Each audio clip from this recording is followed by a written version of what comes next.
सरदार पटेल हे जर भारताचे पहिले पंतप्रधान असते तर आजचा भारत काही वेगळा असता का? हा प्रश्न आपल्याला नेहमीच पडतो. मला असं वाटतं या व्हिडिओमधून या प्रश्नाचं उत्तर नक्कीच मिळेल. सन 1947 मध्ये भारतात स्वातंत्र्याचे स्वप्न पूर्ण झालं. पण भारत 2 तुकड्यांमध्ये विभागला गेला.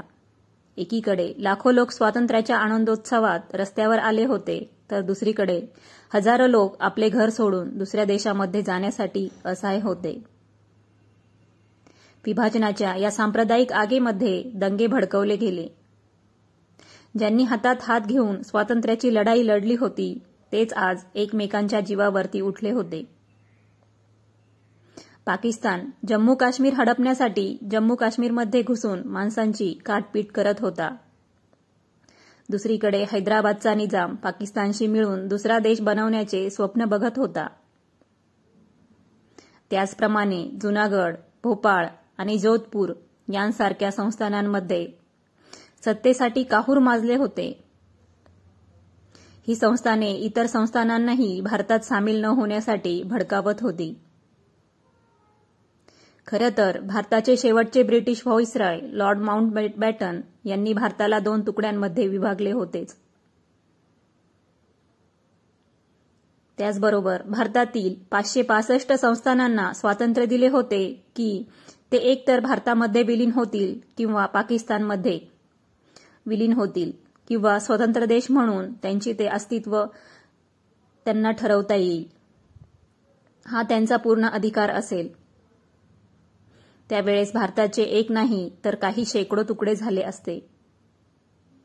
परंतु गोष्टीमध्ये एंट्री झाली आयर्न मॅन सरदार वल्लभभाई पटेल यांची, ज्यांनी देशातील विभागलेल्या संस्थानांना मोत्यांसारखं एकसंघपणे बांधलं. म्हटलं जातं जर पटेल नसते तर भारत कधीच भारत बनला नसता. देशाला एक संधेमध्ये बांधणारे स्वातंत्र्याच्या लढाईतले सगळ्यात मोठे सेनानी म्हणजे सरदार वल्लभभाई पटेल. सरदार पटेलांनी आपली रणनीती, कूटनीती आणि अतिशय कठोर निर्णय यांनी विखुरलेल्या संस्थानांना एक राष्ट्रमध्ये बांधले. त्यांच्यासमोर सगळ्यात मोठी 3 आव्हाने होती. जुनागड, हैदराबाद आणि जम्मू काश्मीर यांना भारतामध्ये विलीन करणे. वेळ अतिशय कठीण होती. ब्रिटिश अधिकारी टोमणे मारत होते की भारत हा देश बनण्याच्या अगोदरच संपेल. परंतु त्यांना काय माहीत, समोर पटेल उभे आहे. त्यांच्यासमोर राजे टिकलेला निजाम. पटेलांनी संभाषणापासून ते सैनिकी कारवायांपर्यंत सर्व पावले उचलली, ज्यामुळे भारत तुटण्यापासून वाचू शकेल. परंतु प्रश्न हा उठतो की पटेल यांनी असं काय केलं होतं की भारत आज सोनेरी अक्षरांमध्ये एक संधपणे बांधला गेलेला आहे. अशा कोणत्या रणनीती त्यांनी वापरल्या, कोणत्या खेळी खेळल्या ज्यामुळे दुश्मन सुद्धा त्यांच्यासमोर झुकले. सगळ्यात महत्त्वाचं, देशाच्या एकसंधतेसाठी त्यांनी सर्वस्व अर्पण केले होते. त्याच पटेलांना आज देश विसरला आहे. 15 ऑगस्ट 1947 200 वर्षांच्या संघर्षानंतर भारताला ब्रिटिशांच्या हुकुमतीपासून स्वातंत्र्य मिळाले. स्वातंत्र्याची सकाळ जेवढी सोनेरी होती तेवढीच अंतर्गत राजनीती अतिशय धुसर होती.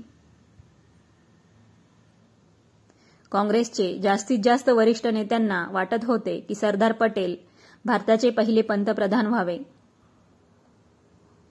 कारण त्यांनी संघटन, प्रशासन आणि स्वातंत्र्याच्या लढाईमध्ये नेहमी जमिनीवर राहून काम केले होते.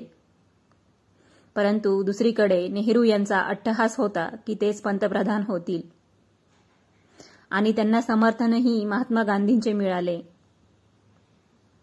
पटेल यांनी याला कधीच विरोध केला नाही आणि कोणतीच तक्रारही केली नाही. त्यांनी देशाच्या नवनिर्माणतेसाठी स्वतःला झोकून दिलं.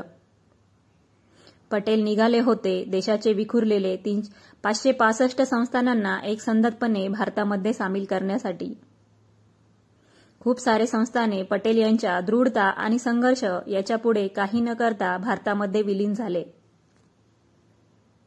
परंतु काही संस्थाने अशी होती की जी भारतात विलीन होण्यास तयार नव्हते, ज्यामध्ये सर्वात प्रथम होते जुनागड.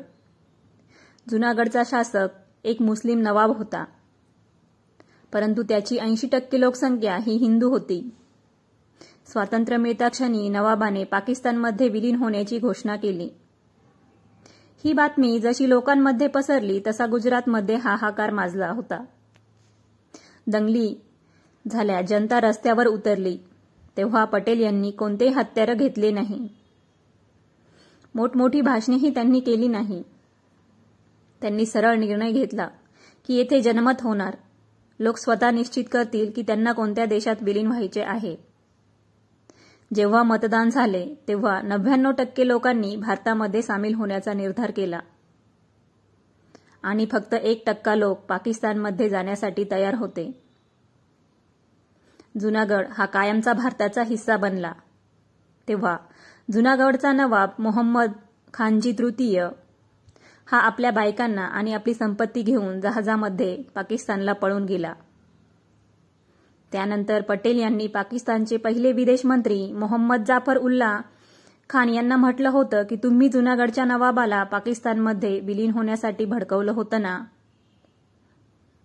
आता युनायटेड नेशन्समध्ये जा किंवा दुनियातील कोणत्याही कोपऱ्यात जा, काहीच होणार नाही. पटेल म्हणाले होते. मैं इधर आया तो आज अखबार में मैंने देखा कि लंबी चौड़ी एक बयान दिया जफरुल्ला साहब ने, उसमें जूनागढ़ को भी डाल दिया. जूनागढ़ को सलाह जफरुल्ला साहब ने दिया था कि हाँ तुम पाकिस्तान में शरीक हो जाओ, वो ठीक है. तो उसका जूनागढ़ का नवाब को भोगना पड़ता है, कोई जफरुल्ला साहब को भोगना नहीं पड़ता. ये तो खाली बातों है. जूनागढ़ का तो फैसला हो गया, अभी उसमें कोई चीज बनने वाली है नहीं. तो यूनो में जाओ, दुनिया पार जाओ, उसमें कोई चीज नहीं बन सकती. ये तो हो गई. आपण ऐकलंच असेल सरदार पटेल भाषणामध्ये काय म्हणाले होते. सरदार पटेल यांनी जुनागडचा शेवटचा राजा मोहम्मद मोहब्बत खान याला उद्देशून म्हटले होते, काश्मीर आणि जुनागड दोन्हीही वेगळे आहेत. जुनागडचा तर राजाच पळून गेला. सरदार पटेल म्हणाले होते ते तुम्ही प्रत्यक्षच ऐका.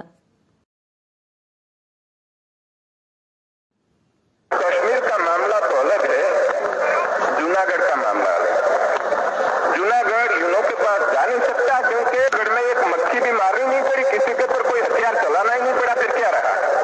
और खुद दीवान ने खुद आके कहा कि मेहरबानी करके हमारी हुकूमत ले लो, हम नहीं चला सकते. और नवाब वहां उठ के भाग के कराची जाकर बैठ गया. तो जूनागढ़ की बात क्या है? सरदार वल्लभभाई पटेल यांनी काश्मीरच्या मुद्द्यावरून म्हटलं होतं की ज्याप्रमाणे जुनागड आणि हैदराबाद मध्ये जनमत झाले त्याचप्रमाणे काश्मीरमध्ये सुद्धा करा. आम्हाला त्यामध्ये काहीच शंका नाही. ते म्हणाले होते. यदि कश्मीर में जो चलता है इस तरह से चलता रहे तो फिर लोकमत करने की क्या जरूरत? हम लड़ाई करके कश्मीर को ले ले तो फिर लोकमत की जगह कहाँ रही? तो हम तो कहते हैं कि आज भी प्लेबिसाइट से करो, लोकमत लेके करो, लेकिन हमारे पास आकर हमारा सिपाही मरते रहे, हमारा पैसा खर्च करना पड़े और हमारे गांव के गांव जलाए जाए और वहाँ हिंदू और सिखों को तबाह किया जाए, तो फिर आकर लोकमत का रहा. फिर तो आकर हम बंदूक से ही लेना हो तो लेंगे और क्या करेंगे. दूसरी तरह से नहीं हो सकता है. नहीं, लेकिन हमने एक बात साफ की कि कश्मीर की एक तसु जमीन हम छोड़ने वाले नहीं है, कभी नहीं छोड़ेंगे. सरदार पटेल म्हणाले होते की पाकिस्तानला जर लढाई पाहिजे असेल तर आम्ही पण लढाई करूनच काश्मीर ताब्यात घेऊ, परंतु काश्मीरची थोडीही जमीन आम्ही सोडणार नाही. काश्मीरच्या राजाचे स्वप्न होते की त्याला स्वतंत्र देश निर्माण करायचा होता. त्याला पाकिस्तानमध्येही विलीन करायचे नव्हते आणि भारतातही विलीन करायचे नव्हते. राजा काही काळ दोन्ही देशांपासून वेगळा राहिला, परंतु राजाची ही तटस्थता पाकिस्तानला खटकली. पाकिस्तानला वाटत होते की बहुसंख्य मुस्लिम लोकसंख्या असलेल्या काश्मीरमध्ये तिथली जनता ही काश्मीरमधील जनता ही पाकिस्तानच्या बाजूने आहे. पाकिस्तानमध्ये जास्त संघर्ष करावा लागणार नाही. काश्मीर लगेच आपल्या कब्जामध्ये येईल या भ्रमामध्ये पाकिस्तान होता. त्याच्यानंतर पाकिस्तानने ऑपरेशन गुलमर्ग सुरू केले. हजारो पाकिस्तानी सैनिकांना काबुली लुटारूंच्या विषामध्ये पाठवले. त्यांनी मुझफ्फराबाद, बारामुल्ला आणि आसपासच्या ठिकाणांमध्ये कत्तली केल्या. महिलांबरोबर अत्याचार केला. लहान मुलांचा त्यांनी छळ केला. रस्त्यावर रक्ताचे पाठ वाहू लागले. राजा हरिश्चंद्रला जेव्हा हे सत्य कळाले की पाकिस्तान कधी त्यांना जगू देणार नाही, त्यांच्याशी चांगला व्यवहार करणार नाही, तेव्हा पस्ताव्यामध्ये त्यांनी भारत सरकारची मदत मागितली. त्यावेळेस सरदार पटेल यांनी साफ म्हटले होते की जोपर्यंत काश्मीर हा भारताचा औपचारिक हिस्सा बनत नाही तोपर्यंत आम्ही एकही सैनिक पाठवणार नाही. 26 ऑक्टोबर 1947 रोजी राजा हरिश्चंद्र यांनी इन्स्ट्रुमेंट ऑफ एक्सेशन याच्यावर सही केली. त्यानंतर काश्मीर भारताचा औपचारिक हिस्सा बनला. आणि आता मैदानात उतरलेले लोहपुरुष सरदार वल्लभभाई पटेल, जे की जुनागड आणि हैदराबादच्या गोष्टीमुळे पाकिस्तानवरती अत्यंत क्रोधित होते आणि त्याच्यामध्ये पाकिस्तानने काश्मीरमधील बहीण भावांवरती केलेल्या अत्याचारांमुळे सरदार वल्लभभाई पटेल हे आणखीनच क्रोधित झाले होते. सरदार पटेल यांनी काश्मीरमध्ये मिलिटरी ऑपरेशन लॉन्च केले. सरदार पटेल यांनी भारतीय सेनेला तात्काळ श्रीनगर एअरलिफ्ट केले. त्यांनी वेळेवरती सैन्य पाठवून घुसखोरी करणाऱ्यांना मागे पाठवले.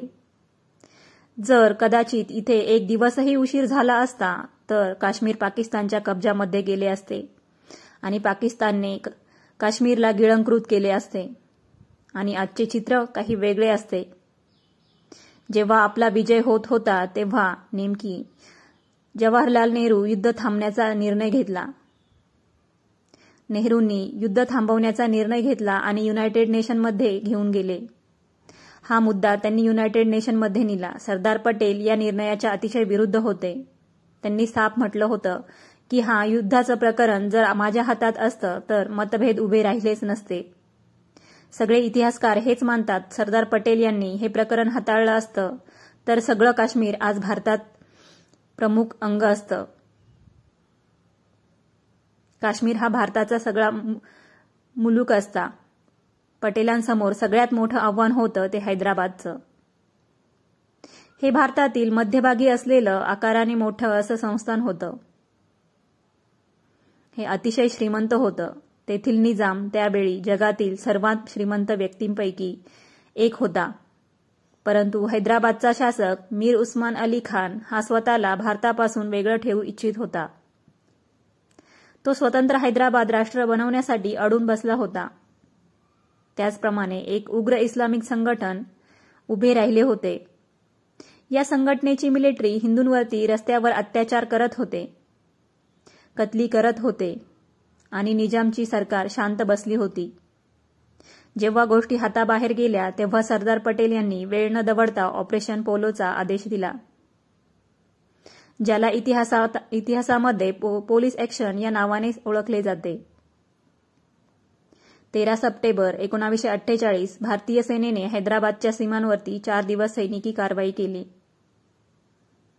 रजाकारांची ठिकाणं तोडली गेली.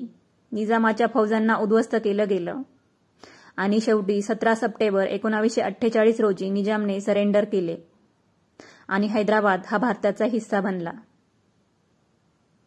युनायटेड नेशनच्या हस्तक्षेपाशिवाय, आंतरराष्ट्रीय समर्थनाशिवाय फक्त सरदार पटेल यांच्या रणनीतीमुळे, हिम्मत आणि क्विक ॲक्शनमुळे हैदराबाद हे भारताचे अंग झाले. पटेल यांनी देशाला वाचवण्यासाठी ते सर्व काही केले जे फक्त एक लोहपुरुषच करू शकतो. भारत पाकिस्तानच्या फाळणीनंतर 1948 मध्ये पटेल यांनी कलकत्त्यामध्ये एक भाषण दिले होते. त्या भाषणामध्ये त्यांनी साफ म्हटले होते, पाकिस्तानला समर्थन करणारे मुस्लिम यांच्या विरोधात त्यांनी काही कठोर शब्द उद्गारले होते आणि त्यांचे हे भाषण विवादाचा खूप मोठा कारण बनले होते. सरदार प्रत्यक्षात जे म्हणाले होते ते आपण ऐकू. हिंदुस्तान में जो मुसलमान पड़े हैं वो मुसलमान ने काफी लोगों ने ज्यादातर लोगों ने पाकिस्तान बनाने में साथ दिया, लेकिन अब एक रोज में एक रात में क्या दिल बदल गया वो मुझे समझ में नहीं आता. कैसा बदल गया. पटेल यांची मुस्लिमांशी कोणतीही दुश्मनी नव्हती, परंतु ते याच गोष्टीसाठी दुःखी होते की मुसलमानांना भारत सोडून का जायचं आहे. 12 फेब्रुवारी 1949 रोजी त्यांनी आपले एक भाषण दिले होते. त्यांनी देशातील सगळ्या धर्मांना एकत्र राहण्याचे आवाहन केले होते.